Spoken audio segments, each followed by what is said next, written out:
with us this morning with another of her people you should know, people who aren't necessarily famous, just special, and I suspect this may be the youngest person that we should know. You're At least right. the one that the youngest one you've ever reported on? I think so. Yeah? Mary Rodas is a vice president of a new company in New York, and if her story reminds you of the movie Big, you're right, except in this story, the heroine doesn't get younger. She didn't have to.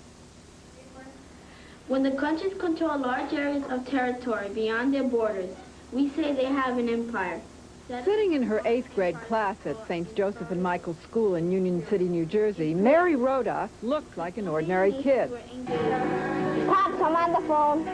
On the phone at home with rock music, Nintendo, and homework going on at the same time, she sounds like an ordinary kid.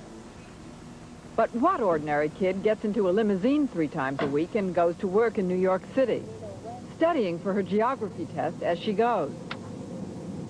And what 14-year-old has an office like this, a title like vice president, and business cards to prove it? Catco is a toy company, and Mary's job calls on her in a number of ways. She participates in business meetings where she presents the consumer's point of view. The adults just think of what they think. They don't sometimes they don't relate what kids might think.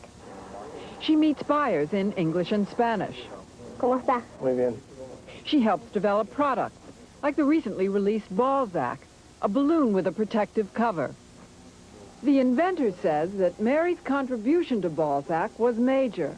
She knew the teenagers were getting very much into fluorescence, and she pushed to have it done in fluorescent colors. She wanted the packaging bright. She came up with things like putting rice inside to make it like a rattle for children. Now, where did you get an idea like that, to put rice in a balloon? Just to make it unusual. Mary also came up with the unusual idea of putting coins inside the balloon. Say we put the coins here and here, or some in the bottom. It's not going to go straight to the person you're hitting the target at. What's so good about that? Is that you don't know where the ball's going to land. A little mystery. Yep. How do you figure out what kids like? I'm a kid. Good exercise. And as a kid, Mary has access to other kids. Her classmates often spend recess test marketing for Catco. Well, I'm just asking you, which do you like the most? For Balzac? Okay. Mary's career got going when she was about 8 years old. Her father is the assistant superintendent in Don Spector's building.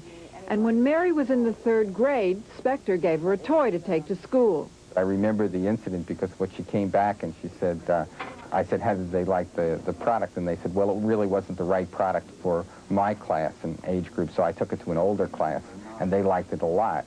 And that was the first time I realized that she really had a good feel for demographics, even though at that time she certainly didn't know what the word meant. Mary's mother died recently, and her father works long hours, so the toy company and the people who run it have become like a second family. And Mary's efforts for the company do not go unrewarded. Catco is putting Mary through high school, where she's an A student, and they'll pay for her college education, too. In addition, they've given her stocks, which she follows each day in the Wall Street Journal. Hershey Disney, General Electric. Good old General Electric. 1, 2, 3, go. Good. When she grows up, Mary says she wants to be a psychiatrist. Meanwhile, the demands of life as a toy executive continue.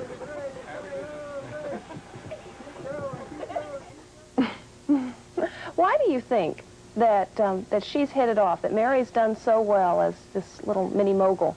Good question. One reason is that this is not a kid with a self-esteem problem.